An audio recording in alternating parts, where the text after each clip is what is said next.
And who knows, you might inspire her to write about something new.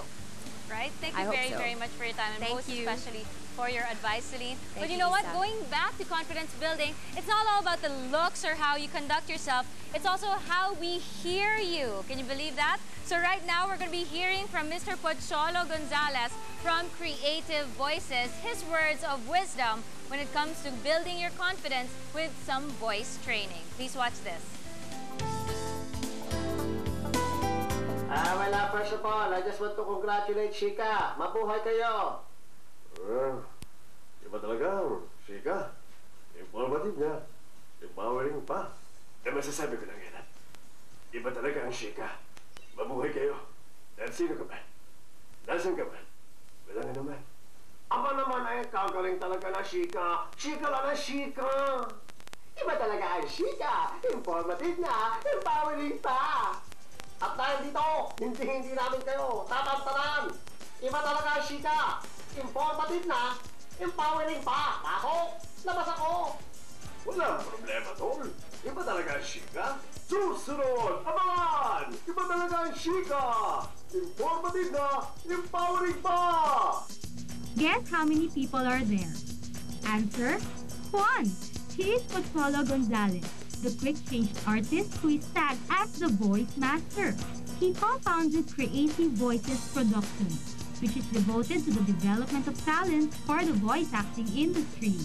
Hi, ako nga pala si Pocholo, the Voice Master Gonzalez, ang CEO at Managing Director ng Creative Voices Productions. Ang Creative Voices Productions ang kauna-unahang voice talent agency sa Pilipinas at kami rin ang kauna-unahang voice acting school dito sa bansa natin.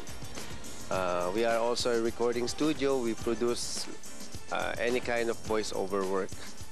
So basically, our principle is to promote voice acting as an art, and our mission and goal is to make the Philippines the center of voice-over excellence in Asia. Medyo hindi aware ang mga tao, lalo-lalo ng mga Filipino, kung ano ba ang voice acting, ano ba yung voice-over. Hindi nila alam na araw-araw na ginawa ng Diyos, pag gising mo pa lang sa umaga, may voice-over na. Kasi frustration nila maging voice artist. Parang bata pa lang sila. Naisip na nilang marinig yung boses nila doon sa animation. O kaya, curious na sila. O kaya yung gusto maging dubber or voice talent. Pero hindi problema eh. Meron lang instance na gusto niyang gumawa at magboses matanda na dito niya nagawa. Kasi boses matanda lang nag-enroll pa sa workshop. Kasi nga may techniques ang voice acting.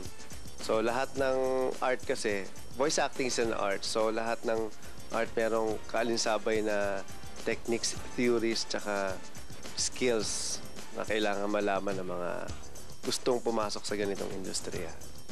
For those who already have voices that register well, Creative Voices helps in reaching their optimum potential.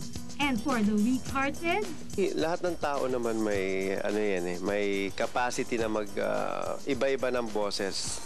Kasi yung ginagawa ng pag-iba ng boses, it's not acting pa. Wala pa yung acting part diyan. Pag ano lang 'yan, kumbaga paano mo ma-sustain yung boses mo.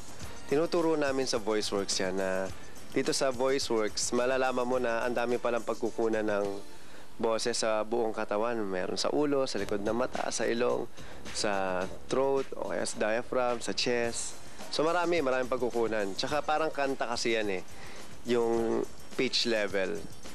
So makikita yung kumbaga malalaman mo kung saan kukunin mula sa pinakamababa hanggang sa pinakamataas. Di ba yung isusweep method mo yung tawag doon, yung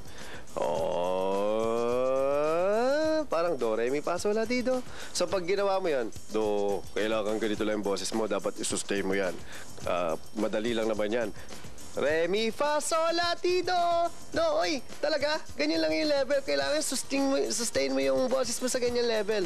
Yun pa lang, ano pa lang yan, leveling ng pitch. Iba pa yung voice acting, yan yung dinatrabahan mo na yung, ano bang problema mo? Meron kaming naging estudyante, boses niya ganyan talaga. Wala na kami magawa. wala nang choice, pero nagkaroon siya ng confidence naging kaya niya mag-iba ng boses na napapaganda niya na yung boses niya. Matipid to, pero mas mahirap pa ito sa pelikula. Mas mahirap pa ang voice acting kaysa sa acting. It's 10 times or 100 times harder. May mga artistang hindi kaya mag-voice act. May mga artistang dinadub para hindi kasi nila magawang artihan yung sarili nila. So kasi it's a special kind of skill ang voice acting. So kunwari si Babalu, pag ano, kailangan humaba rin yung baba mo para makuha mo yung boses niya. Diba? Ganon. So, that's physicalization. Pini-physicalize mo yung character para sumunod yung boses. Like yung mga monster, di ba?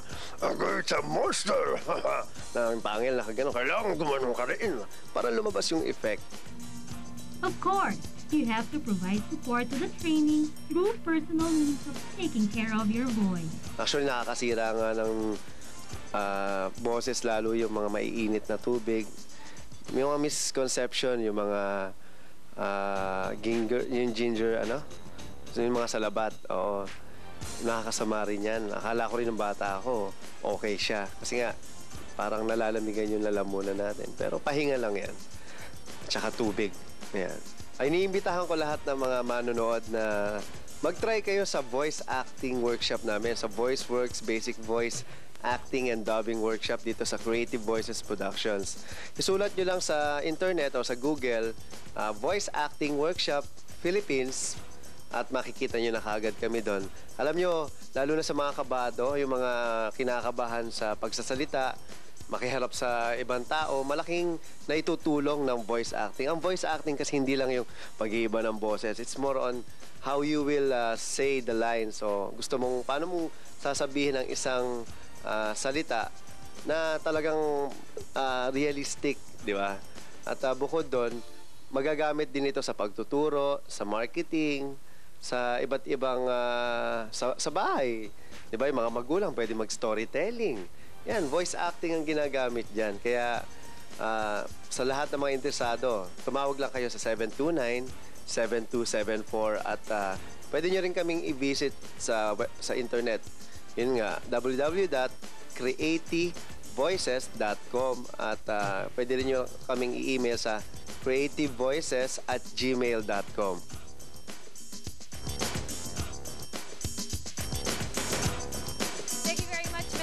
Cholo Gonzalez for that. It just really goes to show that when it comes to building your own confidence, it really is a whole package to consider. How you look, how you sound, how you carry yourself, how you express or at least address other people with that. It may sound like a tough job, but trust me, at the end of it all, it's worth it because you are worth it. So we would like to thank all of our guests for coming today.